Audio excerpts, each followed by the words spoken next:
ప్రధాని మోడీ విదేశీ పర్యటన కొనసాగుతోంది. సైప్రస్ నుంచి ప్రధాని మోడీ నేరుగా కెనడా చేరుకోనున్నారు.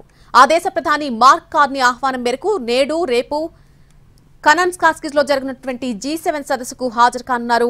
ఈ సదస్సులో ప్రధాని మోడీ పాల్గొనడం వరుసగా ఆరోసారి. ఇందులో భాగంగా G7 దేశాధినేతలతో సమావేశం కానున్నారు. G7 దేశాల్లోని అంతర్జాతీయ సంస్థల అధిపతులతో ఇంధన భద్రత, కీలక అంతర్జాతీయ సమస్యలు, సాంకేతికత, ఆవిష్కరణలపై చర్చలు జరపనున్నారు. తిరుగు ప్రయాణంలో భాగంగా జూన్ 18న మోడీ యూరోప్లోని క్రొయేషియాకు వెళ్లనున్నారు. ఆ దేశంలో భారత ప్రధాని పర్యటించడం ఇదే తొలిసారి. ఇక 3 దేశాల పర్యటనలో భాగంగా ప్రధాని నరేంద్ర మోడీ ద్వీప దేశమైన సైప్రస్ లో పర్యటించారు. మొదట దేశాధ్యక్షుడు నికోస్ క్రిస్టోడోలైడ్స్ ఆయనకు స్వాగతం పలికారు. 2 రోజుల పాటు ఈ పర్యటన కొనసాగింది. 23 ఏళ్ల తర్వాత ఒక భారత ప్రధాని సైప్రస్ లో పర్యటించడం ఇదే మొదటిసారి. ఇందులో భాగంగా క్రిస్టోడౌలెట్స్ తో మోడీ సమావేశం ఏర్పాటు చేశారు.